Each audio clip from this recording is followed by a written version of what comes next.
एक टार्च रोशन हुई और उसका दायरा आहिस्ता आहिस्ता उस तरफ के दरवाज़ों पर पड़ने लगा जिसके मुखालिफ इमरान छुपा हुआ था। रोशनी का दायरा हर दरवाजे पर चंद लम्हे के लिए ऊपर से नीचे मुतहरिक होता और फिर आगे बढ़ जाता। अब वो इमरान के सामने वाले दरवाजे पर पड़ रहा था और उसकी रोशनी का इंडकास इतना था कि अगर वो पलट कर देख लेता तो इमरान साफ नज़र आ जाता। रोशनी का दायरा आगे बढ़ गया। गालिबन वो एक तरफ का पूरा हिस्सा देखने के बाद दूसरा हिस्सा देखना चाहता था। इमरान दबे कदमों अपनी जगह से निकला। ऐसे से वो 3 सीढ़ियाँ अबूर की जो स्तून से गली के फर्श तक चली गई थीं। अब उसका और टार्च वाली रिवाल्वर बरदार का फासला बमुश्किल 2 फुट होगा। फिर इमरान ने जैसे ही कदम आगे बढ़ाया उसने टार्च बुझा दी। शायद उसकी छठी हिस्से से खतरे से आगाह कर दिया, मगर इससे कबल कि वो खतरे की नोयत को समझ सकता इमरान उस पर झपट पड़ा। एक हाथ उसका रिवॉल्वर पर पड़ा और दूसरे की ज़रब उसकी बाएं कनपट्टी पर लगी, मगर चूंकि वो चौकन्ना हो गया था इसलिए ज़रब उछड़ती हुई सी लगी और इमरान का ये मकसद हासिल ना हो सका कि वो उसे एक ही मलबे में बेहोश कर डाले, ताकि जब तक दूसरे पहुंचे एक रिवॉल्वर उसके हाथ में आ जाए और उनमें से एक कम हो जाए। ज़रब खाने वाला बेहोश तो ना हुआ मगर लड़खड़ा ज़रूर गया। हर रिवॉल्वर भी उसके हाथ से निकल गया मगर वो इमरान के हाथ भी ना आ सका। नीचे गिरा और फिसल कर किसी और तरफ जा रहा था। अब वो दोनों एक दूसरे से गुत्थम गुत्था हो गए। क्या हुआ क्या हुआ? गली के बंद सिरे की तरफ से आवाज़ आई। कौन है? मुर्शद। मुर्शद कौन है? गली की सिरे से किसी ने चीख कर पूछा। फिर दौड़ते हुए कदमों की आवाज़ लम्हा व लम्हा करीब आने लगी। इमरान उससे जिसे मुर्शद के नाम से पुकारा गया था बेड़ा हुआ सोच रहा था कि अब आई शामत मज़े मुकाबिल ना सिर्फ कवि हैकल था बल्कि लड़ाई भड़ाई के फ़न में भी माहिर लगता था। वो इमरान के एक नहीं जलने दे रहा था बल्कि उसकी कोशिश में था कि उसे काबू कर डाले या गर्दन तोड़कर किस्सा चुका दे। इमरान ने सोचा ये ऐसे काबू नहीं आएगा, अपना देसी तरीका ठीक है। बस फिर अचानक उसने मुर्शद की टांग में टांग अड़ाकर झटका दिया और वो उछल कर कोल्हों के बल फर्श पर गिर पड़ा। एक तवील कराह उसके मुंह से निकली। बस फिर इमरान ने उसे संभलने का मौका ना दिया। पे दर पे ठोकरों से उसके चेहरे की तवाज़ा करने लगा और हर दौड़ते हुए कदमों की आहट नज़दीक आ गई। क्या हुआ? किसी ने करीब आकर पूछा। मैंने उसे गिरा लिया, इमरान ने मुर्शद का लहजा एहतियात करते हुए कहा। इस दौरान मुर्शद बेहोश हो चुका था।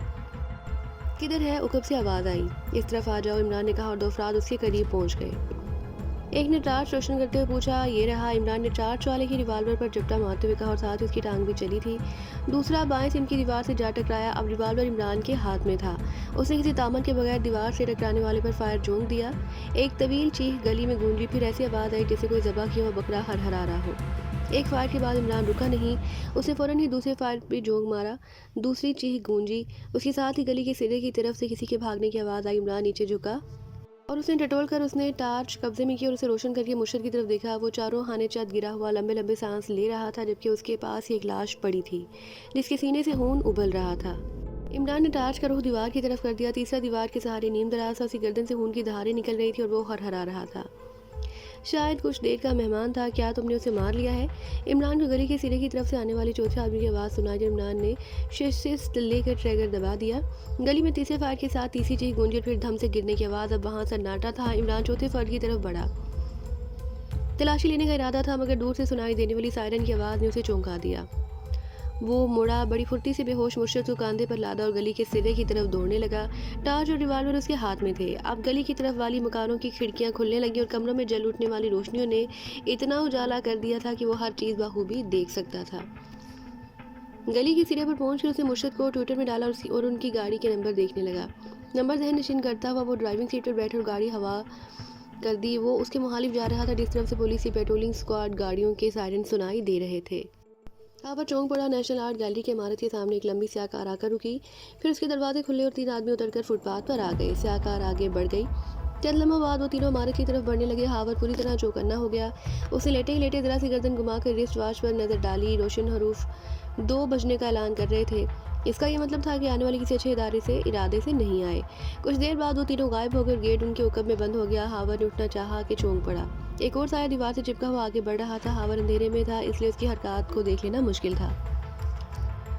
अलबत्ता नेशनल आर्ट गैलरी की इमारत की ऊपरी खिड़कियों से आने वाली रोशनी में नया आने वाला एक साए की तरह उसे नजर आ रहा था। हावर उठकर बैठ गया और गौर से साए को देखने लगा। इस साए की चाल को जानी पहचानी लग रही थी जैसे उसे वो जानता हो। ये कौन हो सकता है? हावर ने सोचा। मुमकिन है जो 3 आदमी अंदर गए थे उनकी निगरानी एक्सटो करा रहा हो और ये चौथा फर्द उन्हीं में से एक हो। इस शोभा की सर उठाते उसने सोचना शुरू कर दिया कि वो कौन हो सकता है, किसकी चाल उसे मिलती है। इस तरह उसके जहन में सिद्दीकी का नाम उभरा। ये चाल सिद्दीकी की हो सकती थी। कुछ सोचकर उसने चारों तरफ देखा, फिर फकीराना गदड़ी उतार कर एक तरफ डाल दी। अंदर वो चुस्त जैकेट और पतलून पहने हुए था। जेब में रिवॉल्वर भी था। उसने इंफ्रारेड कैमरे को उठाकर गले में लटकाया और दाएं बाएं देखने लगा। सन्नाटा था। कोई जीर उसे नजर नहीं आया जिसे वो सिद्दीकी समझ रहा था। वो साया भी अब अंदर जा चुका था। उसे बड़ी तेजी से सड़क पार कर नेशनल आर्ट गैलरी की तरफ बढ़ने लगा। चंद लम्हे बाद वो भी इमारत के अंदर था। दरवाज़ा उसे भिड़ा हुआ मिला। वो बिल्ली की तरह दबे कदमों आगे बढ़ा था। सारे कमरे तारीक थे। वो आगे बढ़ता रहा। इमारत देखी भारी थी, इसलिए आगे बढ़ने में किसी किस्म की दुश्वारी ना हो रही थी। वो राहदारी अबूर करके उस हाल के दरवाजे पर पहुंच गया जहां तस्वीर की नुमाइश की जाती थी। अंदर रोशनी थी और किसी किस्म की आवाज़ें आ रही थी। हावर अपनी जगह ठटक गया। वो चौथा साया जिसे वो सिद्दीकी समझा था, हाल के दरवाजे से चिपका हुआ पर्दे की ओर से अंदर झांक रहा था, और ये 100% सिद्दीकी था। तो दबे कदमों आगे बढ़ने लगा, मगर 2-3 कदम ही उसकी तरफ बढ़ा होगा कि सिद्दीकी बिजली की तरह घूमा और उस पर नज़र पड़ते ही उसका रिवाल्वर निकल आया। हावा ने जल्दी से होंठों पर उंगली रखकर उसे खामोश रहने का इशारा किया, फिर दाहिने हाथ को एक महसूस अंदाज में जंबिश दी। ये सीक्रेट सर्विस वालों का एक महसूस इशारा था और ऐसे ही मौक़ों पर शनाख्त के लिए इस्तेमाल किया जाता था। सिद्दीकी चंद लम्हे उसे गौर से देखता रहा, फिर रिवाल्वर जेब में डालकर अंदर की तरफ मुतवज्जा हो गया। वो भी उसके करीब पहुंच गया। हावर, सिद्दीकी ने मुड़कर सरगोशी की। हाँ, इस तरफ आ जाओ, सिद्दीकी ने कहा और बराबर वाले कमरे की तरफ बढ़ गया। ये कमरा तारीक था। चंद लम्हे बाद सिद्दीकी की पिन टार्च की रोशनी में वो उस खिड़की की तरफ पहुंच गए जो हाल में खुलती थी। यहाँ भी एक दरवाज़ा था। सिद्दीकी ने आगे बढ़कर खिड़की में छोटी सी जोर पैदा की और आवाज़ें सुनने की कोशिश करने लगा। शीशे चूँकि ट्रांसपेरेंट थे, इसलिए अंदर का मंजर वो आसानी से देख सकते थे। अंदर अमिताभ एक कुर्सी पर बैठा हुआ था और 2 रिवाल्वरों की नालें उसकी तरफ मुड़ी हुई थी। ये वही तीनों थे जो चंद मिनट कबल से गाड़ी से उतरे थे। तीसरा फर्द दोनों हाथ कोल्हों पर रखे बड़ी कीनातोज़ निगाहों से अमिताभ को घूर रहा था, जबकि अमिताभ के चेहरे पर गुस्से और बेबसी की अलामतें थी। उसके होंठों से खून बह रहा था। कपड़े भी कई जगह से फटे हुए थे। गालिबन उसने काफ़ी जद्दोजहद की थी। क्या ख्याल है मिस्टर अमिताभ, ज़िंदगी चाहते हो या मौत? तीसरे फर्द ने कहा। उसका लहजा हद दर्जे शफ़ाक़ और सर्द था। ये तीनों रूसी थे। तुम लोग हो कौन और मुझसे क्या चाहते हो? अमिताभ ने घबरा कर कहा, और उस वक्त का अमिताभ उनको उस अमिताभ से कतई मुख्तलिफ लगा जिसे वो एक मुसव्वर की हैसियत से देखते रहे थे। क्या तुम हमें नहीं जानते मिस्टर अमिताभ? नहीं। हैरत है, उसी ने कहा। हालांकि हम दिन में 2 मरतबा यहाँ आया करते थे। यहाँ तो तस्वीरें देखने बहुत से लोग आते हैं, अमिताभ ने कहा। मैं किस किस को याद रख सकता हूँ? हमें तो खसूसियत से याद रखना था। क्यों तुम? अमिताभ ने सवाल किया। तुम्हें क्या खास बात है जो मैं तुम लोगों को यहाँ आने वालों पर खसूसियत से याद रखता? तुम इतने भोले तो नहीं हो मिस्टर अमिताभ, उसी ने कहा। कि हम लोगों को जानते ना हो? यकीन करो, मैंने आज से कबल आप लोगों को नहीं देखा। ब्लैक डेथ का मेंबर और दूसरे एजेंटों से इतना बेखबर यकीन नहीं आता mister Amitabh. Black death? Amitabh ने दोहराया। ये क्या मामला है? वही मामला जिसके तुम एक सरगर्म मेंबर हो। देखो, मेरा ख्याल है तुम लोगों को गलतफहमी हो गई है। अमिताभ ने कहा। आप चुपचाप मुझे खोल दो और वापस चले जाओ। मैं वादा करता हूँ कि पुलिस में रिपोर्ट नहीं करूँगा। क्या ख्याल है ज़ोरोब? उसने अपने एक साथी से पूछा। इसे बताना पड़ेगा कामरेड ग्वास्कर के ये कौन है। देखा, ग्वास्कर ने कहा। मेरे साथी का क्या ख्याल है? तुम लोग पछताओगे, अमिताभ गराया। वो बात की बात है कामरेड ग्वास्कर, वक्त ज़ाया मत करो, ज़ोरोब ने कहा। चलो शुरू हो जाओ, ग्वास्कर ने अमिताभ से कहा। हम तुमसे सिर्फ एक सवाल करेंगे, अगर तुमने उसका जवाब दे दिया तो यकीन करो तुमको खोल कर छोड़ जाएंगे। क्या पूछना चाहते हो? तुम्हारे बास मोशे जान कहाँ ठहरा हुआ है? मेरा कोई बॉस? उसका जुमला अधूरा रह गया। ग्वास्कर का थप्पड़ बड़ी ताकत से उसके गाल पर पड़ा था। एक झटके से अमिताभ की गर्दन घूम गई। जब उसने दोबारा गर्दन घुमाई तो उसके होंठों से खून की बारीक लकीर फूट रही थी। मोशे जान किधर और किस रूप में है? ग्वास्कर ने फिर अपना सवाल दोहराया। मैं नहीं जानता कि तुम लोग क्या बकवास कर रहे हो, अमिताभ ने गरा कर कहा।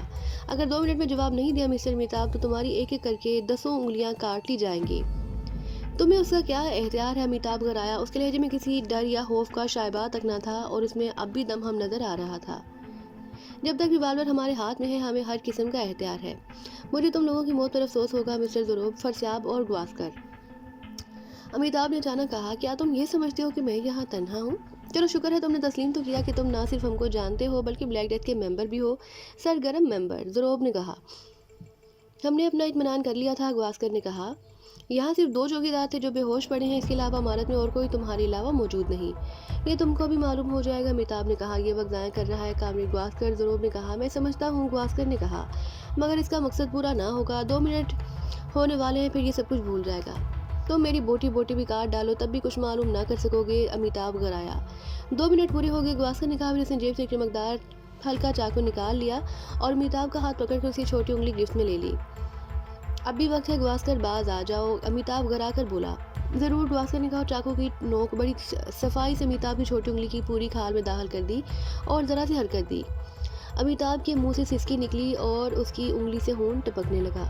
अब भी वक्त है अमिताभ, जुबान खोल दो, उंगली छोड़ दूंगा, गवास्कर ने नरम लहजे में कहा। अमिताभ की आंखों में इस वक्त भी किसी किस्म के डर या खौफ के तासुरात नहीं थे। वो उसी आहनी अज़म के साथ कुर्सी पर बैठा था। अच्छा चलो यही बता दो कि डॉक्टर कदीर की जांच चुरा कर तुम लोगों ने किधर रखी है? ज़ुरैब ने कहा और अमिताभ चौंक पड़ा। अब उसकी आंखों में उलझन नजर आ रही थी। क्या वाकई जांच चोरी हो गई है? उसने पूछा। हाँ, और डॉक्टर की लिबार्ट्री में एक आदमी की लाश भी मिली है। ज़ुरैब ने कहा। जानते हो वो कौन है? कौन है? अमिताभ ने पूछा। उन 2 अमेरिकन एजेंटों में से एक जो इजाज़ का सौदा करने यहाँ आए थे। उसको किसने कत्ल किया है? डॉक्टर की लिबार्ट्री से हमने तुम्हारी गाड़ी जाते हुए देखी थी, मगर उस अमेरिकन को हमने कत्ल नहीं किया। और मादाम जवाला के बारे में क्या ख्याल है? ज़ुरैब का लहजा तंजिया था। हाँ, उसे ज़रूर हमने राह से हटाया है। वजह? इजाद। हम नहीं चाहते कि वो किसी और के हाथ लगे, लेकिन यही हम भी चाहते हैं, ज़ुरैब ने कहा। अगर ज़िंदगी चाहते हो तो उसको भूल जाओ, अमिताभ ने कहा। ब्लैक डेथर उसको कत्ल कर डालने का अज़म रखती है जो इजाद को हासिल करना चाहेगा, लेकिन इस वक्त तुम हमारे रहमो करम पर हो, गवास्कर ने कहा। कौन जाने किसके रहमो करम पर कौन है? अमिताभ ने कहा और उसके लहजे पर वो तीनों चौंक पड़े। फिर उन्होंने बड़े चौकन्ने अंदाज में चारों तरफ देखा। अंदाज ऐसा था जैसे वो अमिताभ के जवाब पर बेचैन हो गए हों। गालिबन इस तरह से तुम अपना मोरल बनाना चाहते हो, गवास्कर ने कहा। अब मेरी उंगली छोड़ दो गवास्कर। अगर ना छोड़ूं तो? गवास्कर ने कहा। क्या तुम ये समझते हो कि हम तुम्हारी भपके में आ जाएंगे? ना आओ, अमिताभ ने कहा। इसमें तुम्हारा ही नुकसान है। इस तरह अगर तुम ये समझते हो कि वक्त गुजार कर कोई और इमदाद हासिल कर लोगे तो ये तुम्हारी भूल है मिस्टर अमिताभ, गवास्कर ने कहा। यहाँ कोई नहीं आएगा तो फिर ठीक है, अमिताभ ने कहा। फिर जोर से बोला। पकड़ लो इनको। उसका जुमला अदा होते ही दाएं तरफ का दरवाज़ा खुला और कई आदमी अंदर घुस आए और लोग भी मुसल्लह थे। ज़ुरैब और सियाब ने उनको देखते ही फायरिंग शुरू कर दी थी। दूसरी तरफ से उसका जवाब दिया गया। कई चीखें बुलंद हुई और फिर वो लोग मुख्तलिफ चीज़ों को उड़ा लेने में कामयाब हो गए। उनके रिवाल्वरों पर साइलेंसर फिट थे, इसलिए फायरिंग की आवाज़ तो नहीं आ रही थी, अलबत्ता तस्वीरों में लगे हुए शीशों के टूटने की आवाज़ें ज़रूर गूंज रही थी। फिर शायद कोई गवास्कर वाली पार्टी को ख्याल आया और उन्होंने हाल की ट्यूब लाइटों को निशाना बनाना शुरू कर दिया। चंद लम्हे बाद वहाँ तारीकी छा गई। तारीकी छाती अंधेरे में फायरिंग से पैदा होने वाले शोले भी गायब हो गए। फिर सन्नाटा छा गया। अब निकल ही चलो, हावर ने कहा। ठीक है, सिद्दीकी ने तायद करते हुए कहा। अब उनमें से एक भी यहाँ नज़र नहीं आएगा। वो दोनों जिस खामोशी से अंदर घुसे थे उसी खामोशी से बाहर निकल आए। यहाँ अब भी सन्नाटा तारी था। ज़्यादा आराम करना कैप्टन फयाज की किस्मत में था ही नहीं। बड़ी जल्लाहट की आलम में वो इमरान के ट्विटर से उतरा और इसी जल्लाहट में 1 मील तक पेचोताब खाता और जल्लाता चलता रहा। ना टैक्सी नजर आई, ना कोई और सवारी। जहन पर गुस्से और बेबसी की तासुरात सब थे। फिर जब टांगें जवाब देने लगी तो होश भी आने लगा। एक जगह रुककर उसने चारों तरफ का जायजा लिया। आसपास की दुकानें बंद थी और न्यून साइन की रोशनी अंधेरे से आंख मचोली खेल रही थी। तकरीबन 2 फरलांग के फासले पर उसको एक और न्यून साइन के चमकते हरूफ में किसी स्नेक बार का नाम नजर आ रहा था। मरता क्या ना करदा उसी तरफ लुढ़कने लगा। उस वक्त उसकी चाल लुढ़कने के बराबर ही थी। थकन ने बुरा हाल कर दिया था और वो पाँव रखता कहीं था और पड़ कहीं रहा था। 2 फरलांग तय कर लेने के बाद वो स्नेक बार तक पहुंच गया। फिर उसने सबसे पहले काउंटर से फ़ोन करके अपने महकमे के आदमी को गाड़ी उस जगह तक लाने की हिदायत की। फिर वो एक मेज़ पर जा बैठा। टांगों के साथ ही दिमाग भी शदीद थकन का शिकार था। उसने अपने लिए काफ़ी मंगाई। काफ़ी के गुण बढ़ते हुए वो आज ही के वाक़यात पर सोच रहा था। इमरान का रवैया नाकाबिले बर्दाश्त था। उसने दिल ही दिल में अहद किया कि अब वो इमरान से कोई ताल्लुक़ नहीं रखेगा और अपने केस से खुद हल कर लेगा। और मौजूदा केस भी वो ना तो इमरान से मदद लेगा और ना ही उसे टांग अड़ाने देगा। क्या समझता है अपने आप को? रहमान साहब पहले ही इस बात की इजाज़त दे चुके थे। अब मौका मिला तो वो इमरान को बंद ही कर देगा। इस ख्याल से बड़ी फरहत मिली थी। काफ़ी ख़त्म की ही थी कि बाहर के दरवाजे के सामने पुलिस जीप आकर रुकी और फयाज मेज़ पर बिल की रकम रखकर उठ गया। उसकी बैठते ही जीप हरकत में आ गई। हेडक्वार्टर में रहमान साहब उसके मुंतज़िर थे। उनको इस वक्त देखकर फयाज का सर घूम गया। समझ में नहीं आया कि वो इतनी रात को हेडक्वार्टर में क्यों है। वो उन्हीं के कमरे की तरफ बढ़ गया। तुम्हें इत्तला मिली? रहमान साहब ने उसे बैठने का इशारा करते हुए पूछा। कि इस बात की जनाब, नेशनल आर्ट गैलरी के हंगामे की नहीं, वहाँ क्या हुआ है पहले बताओ। कदीर का क्या रहा? उसकी जात चोरी हो गई है। कौन सी जात? रहमान साहब ने चौंक कर पूछा। हमारे रिकॉर्ड में उसकी किसी नई इजाद के बारे में कुछ नहीं है। उसका कहना यह है कि वो इजाद मुकम्मल होने के बाद ही महकमा दिफा को इतला देता रहा है। इस बार भी इसका इरादा ये है। फयाज ने डॉक्टर कदीर की लिबार्ट्री में पेश आने वाले वाक़यात दोहराते हुए कहा। तो वो उसी की इजाद थी जिससे 3 मुसाफिर त्यारे गिराए गए हैं। इजाद के बारे में उसने जो तफसीलात बतलाई हैं उनसे तो यही जाहिर होता है जनाब, फयाज ने कहा। मगर उसने उसकी दूसरी तौजीहा पेश की है। वो क्या? ये इंकशाफ होने पर कि त्यारे से इसी इजाद से गिराए गए हैं, वो बहुत ज़्यादा नर्वस हो गया था। उसका कहना यह है कि उसकी इजाद के फार्मूले को किसी ने पहले से उड़ा लिया था और उससे तहजीबी काम लिए हैं। उसका ये जवाब काबिल कबूल नहीं। रहमान साहब ने कहा, तुम्हारा क्या ख्याल है? मैं आपसे मुतफिक हूँ जनाब। उसके बयान में कई जगह झूल है। ऐसा लगता है जैसे वो गद्दारी कर रहा है। जी हाँ, फ़याज़ ने हाँ में हाँ मिलाई। क्या जी हाँ? रहमान साहब उसे घूर कर बोले, कभी अपनी अकल भी इस्तेमाल कर लिया करो। मेरा मतलब है ये था कि डॉक्टर कदीर का रवैया मशकूक है। फ़याज़ ने जल्दी से कहा, वजाहत करो। वो नेशनल आर्ट गैलरी पे जाता रहा जहाँ वो अमिताभ नामी मुसव्वर से मुलाकातें करता था। फिर उसके ताल्लुकात मादाम जवाला से भी थे जो कत्ल कर दी गई। फिर उसकी लेबॉर्ट्री से एक अमेरिकन जासूस की लाश मिली और इजाद गायब होने की कहानी सामने आई। कोई भी जी होश आदमी इतनी अहम चीज़ को इस तरह लापरवाही से गैर महफूज तरीके पर नहीं छोड़ सकता। फिर जितने लोगों से उसके ताल्लुकात सामने आए वो सब मशकूक हैं और उनमें से कई एक गैर मुल्की जासूस हैं। ठीक है, अब तुम क्या करने का इरादा रखते हो? मैं सोच रहा हूँ कि तमाम गैर मुल्की जासूसों को पकड़वा लूँ। इससे क्या होगा? और बगैर सबूत तुम उन पर कैसे हाथ डालोगे जबकि वो बाकायदा पासपोर्ट पर हमारी हुकूमत से इजाज़त लेकर आए हैं। उनकी निगरानी करा रहे हो, बराबर हो रही है। तो फिर तुमको उसकी इत्तला मिल जानी चाहिए थी कि नेशनल आर्ट गैलरी में अमिताभ और गैर मुल्की जासूसों का टकराव हुआ है। किन लोगों से? फ़याज़ ने पूछा। जिन लोगों को तुमने रूसी जासूसों की निगरानी पर मुकर्रर किया था और उन्हीं ने उसकी इत्तला दी है कि वो अमिताभ से जा टकराए थे। और कोई तफसील जनाब? तुम्हारे आदमी अंदर दाखिल नहीं हो सके थे। वहाँ कितने आदमी गए थे? 3। रहमान साहब ने मेज़ पर रखे हुए एक पर्चे को पढ़ते हुए कहा, वहाँ उन लोगों में खामोश रिवाल्वरों से फायरिंग हुई थी। फिर पूरी हमारा तारीख हो गई। तीनों रूसी तुम्हारे आदमियों की नज़र से गायब हो गए। क्या मैं वहाँ जाऊँ? ज़रूरत नहीं है। अगर अमिताभ ने रिपोर्ट की तो चले जाना। ठीक है जनाब। बात फ़याज़ की समझ में आ गई थी। ज़ाहिर है अगर वो अभी वहाँ जा पहुँचता तो वो लोग मशकूक हो जाते, समझ जाते कि उनकी निगरानी कराई जा रही है। डॉक्टर की लेबॉर्ट्री की निगरानी शुरू करा दो। कुछ देर बाद रहमान साहब ने कहा और फ़याज़ को याद आया कि इमरान ने भी 2 दफ़ा उसे लेबॉर्ट्री की निगरानी कराने के लिए कहा था। बस फिर ये भी याद आ गया कि आज वो नाराज़ क्यों हुआ था। उसने लेबॉर्ट्री की निगरानी कराने के लिए कहा था और उसके क्यों क्या पर वो बिदक गया और वहाँ से उसका मूड ख़राब हो गया। शायद इसी जलाहट के आलम में इमरान ने उसे पीछा छुड़ाया। मैं सुबह ही से निगरानी शुरू करा दूंगा जनाब। ठीक है। नेशनल आर्ट गैलरी और कदीर वाले मामले को अब तुम संभालो। वो बहुत बाअसर आदमी है, इसलिए हर कदम सोच समझ कर उठाना। मैं समझता हूँ जनाब। बस ठीक है। रहमान साहब ने कहा, मैं जा रहा हूँ, कोई बात हो तो फ़ोन कर लेना। बेहतर है, फ़याज़ ने कहा और खड़े होकर सैल्यूट किया और कमरे से निकल आया। साथ ही वो सोच रहा था कि रहमान साहब ने आज जिस नरम लहजे में गुफ्तगू की है उसका सबब क्या है। सर आपकी कॉल है, दफातर एक सार्जेंट ने फ़याज़ से कहा और वो चौंक पड़ा। फिर वो ऑपरेशन रूम की तरफ बढ़ता चला गया।